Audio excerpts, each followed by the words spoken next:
جب ہم غسل کریں یا وضو کریں تو ہمارے یہاں پاکیزگی کا مزاج کتنا، کس انداز کے ساتھ ہمیں قانون دیا گیا ہے. اسلام کا قانون کتنا نفیس ہے کہ ہم یوں ہی جو وہ پاٹ اٹھا کر کے یا ٹپ اٹھا کر کے یا شاور کھول کر کے بدن پہ پانی ڈال لیں. ہمارے یہاں اس کا نام غسل نہیں ہے.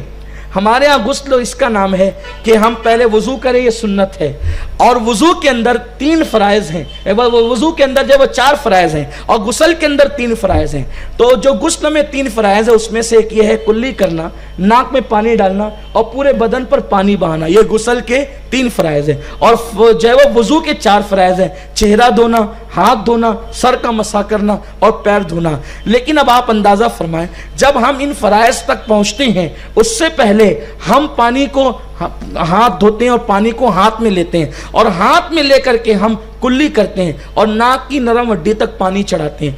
غور فرمائیں، یہ وضو میں تو فرض نہیں ہے، لیکن فرض تک پہنچنے سے پہلے ہاتھ دھونا بھی ہے، کلی کرنا بھی ہے، ناک کی نرم ہڈی تک پانی چڑھانا بھی ہے. یعنی اسلام یہ کہتا ہے کہ پیارے جس پانی سے تو وضو کر رہا ہے وہ پانی بھی ایرا غیرہ نہیں چلے گا، بلکہ اس کی پاکیزگی بھی ایسی ہونی چاہیے کہ جب تو اس کو ہاتھ میں لے گا تو پتا چلے گا کہ اس پانی کا رنگ کیسا ہے.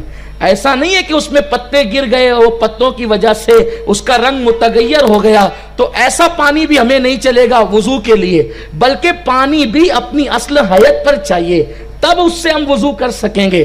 یعنی یہ نہیں ہے کہ صرف پانی ڈالنے کا نام ہمارے ہاں غسل یا وضو ہے، بلکہ پانی کی بھی ایک کوالٹی ہمارے یہاں. بلکہ اللہ اکبر، اسلام میں تو پاکیزگی کا نظام یہ ہے. علماء فقہاء یہاں آپ ان سے پوچھ سکتے ہیں کہ جو پانی مستعمل ہے اس سے بھی ہم وضو نہیں کر سکتے، اس سے بھی ہم غسل نہیں کر سکتے. یہ مستعمل کسے کہتے ہیں کہ وہ پانی پاک تو ہے لیکن کسی بے وضو یا بے غسل کے آدمی نے اس میں اپنی انگلی ڈال دی، قصداً انگلی ڈال دی. اسلام کہتا ہے یہ پانی اب اس قابل نہ رہا کہ اس سے وضو کیا جا سکے یا غسل کیا جا سکے. جس مذہب میں پاکیزگی کا یہ عالم ہے، اگر وہ قوم گندگی کے اندر اپنی زندگی کو گزار رہی ہے تو اس سے بڑھ کر بے وقوف کون ہوگا، نادان کون ہوگا، اس سے بڑھ کر کے جفاکار کون ہوگا، اس سے بڑھ کر کے ضیاکار کون ہوگا. میرے پیارے آقا علیہ السلام کے پیارے دیوانوں، اسلام کا یہ قانون ہے، اسلام کا یہ نظام ہے. تو ہم پانی ہاتھ میں لیتے ہیں تاکہ اس کا رنگ نہ بدلا ہو. اس کے بعد کلی کرتے ہیں. چلے رنگ تو اپنی اصل حالت پر ہے، لیکن ایسا تو نہیں کہ اس کے اندر کوئی ایسی چیز ڈال دی گئی ہو جس کی وجہ سے پانی کی لذت بدل گئی ہو. پتہ چلا ہم جس سے وضو یا غسل کرتے ہیں وہ پانی بھی ہمیں ایسا چاہیے جیسا وہ آسمان سے برسا تھا، جو لذت وہ لے کر کے آیا تھا اس میں وہ لذت قائم رہنی چاہیے، تبھی جا کر کے وہ پانی ہمارے استعمال کے قابل ہوگا. اور اس کے بعد ہم ناک کی نرم ہڈی تک وضو میں پانی چڑھاتے ہیں تاکہ اس کی بو بھی تبدیل نہ ہو. جو بو وہ لے کر کے آیا تھا اس بو پر جب تک وہ السلام علیکم.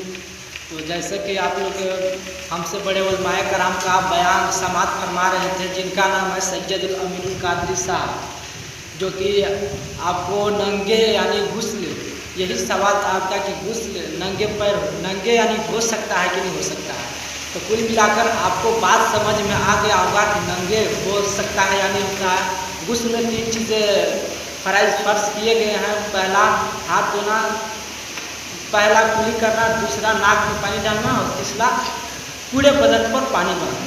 اور وضو میں 4 چیزیں فرائض ہیں. پہلا ہاتھ دھونا، دوسرا کلی کرنا، تیسرا ناک میں پانی ڈالنا اور چوتھا سر کا مسح کرنا. تو کل ملا کر آپ کو بات سمجھ میں آ گئی ہوگی سید الامین القادری صاحب کا.